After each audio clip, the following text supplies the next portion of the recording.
Bienvenue dans Cyberbalado, une initiative d'idées d'éducation entrepreneuriale et financée par CIRA Canada dans le cadre des projets NetGood. Dans cette série, des jeunes de 5 à 18 ans prennent le micro pour explorer les enjeux liés à la cybersécurité, cyberintimidation, hameçonnage, virus, piratage, fausses nouvelles, citoyenneté à l'ère numérique et bien plus encore. Ces balados ont été co-créés avec des pédagogues dans le but de sensibiliser, d'informer et d'outiller les jeunes ou leur communauté à utiliser Internet de façon sécuritaire et responsable.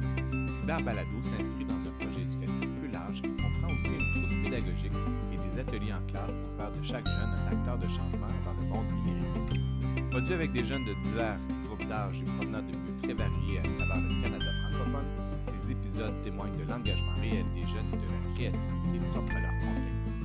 Place aux jeunes. Bienvenue dans le podcast de Théo et Parker. Aujourd'hui, on va te parler de la cybercriminalité et piratage. Je suis Théo et lui c'est Parker. On est là pour t'expliquer de ça de façon simple. Dans cet épisode, on va aborder la différence entre le hacking éthique et la cybercriminalité, les fraudes numériques et comment s'en protéger, et enfin, répondre à la question, le dark web est une mythe ou une réalité? Salut, moi c'est Parker. Savais-tu qu'au Canada, il y a plus que 200 000 personnes qui se font arnaquer chaque année? Tu as sûrement déjà reçu un message ou un email du genre « Clique ici pour gagner 50$. » Ah bien, beaucoup de gens cliquent. Et c'est comme ça, les pirates ont accès à leurs infos. Et justement, ça nous amène à notre première question. Théo, c'est quoi la différence entre hacking éthique et cybercriminalité? C'est assez simple. Les hacking éthiques ou chapeau blanc, c'est quand un hacker utilise ses compétences pour protéger des systèmes et empêcher les cybercriminels d'agir. Donc ces hackers-là sont utiles, ils travaillent pour la sécurité. Par contre, les cybercriminels ou chapeaux noirs utilisent leurs compétences pour voler de l'argent ou des informations. Ils peuvent même utiliser tes données pour commettre un acte illégal en ton nom, ce qui est très dangereux.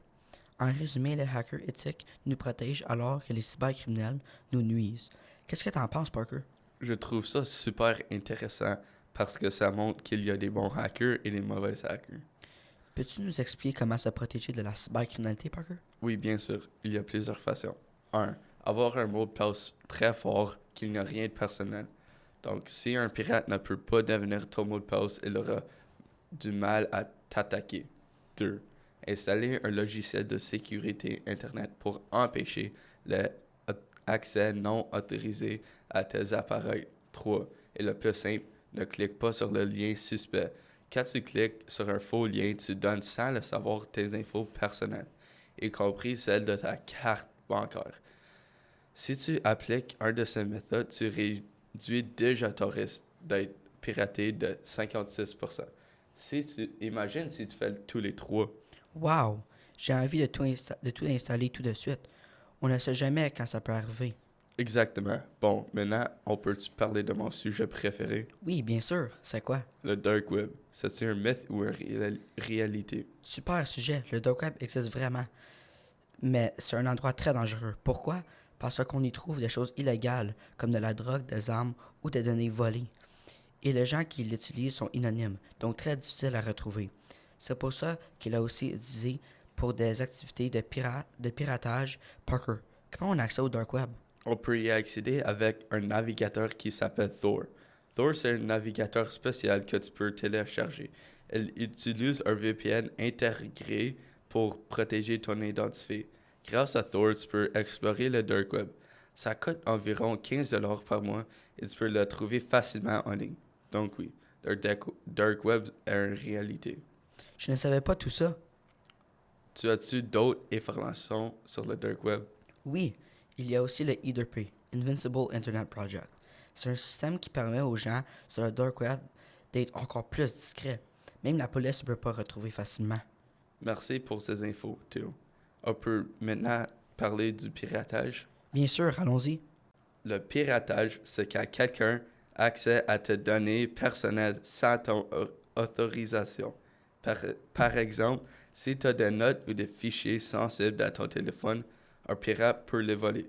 C'est pour ça qu'il faut toujours être vigilant. Théo, toi, comment tu te protèges contre les pirates?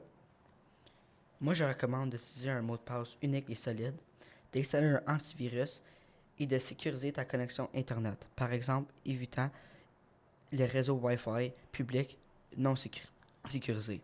Parker, est-ce que tu as d'autres commentaires sur la cybercriminalité, piratage ou le dark web? Ben oui.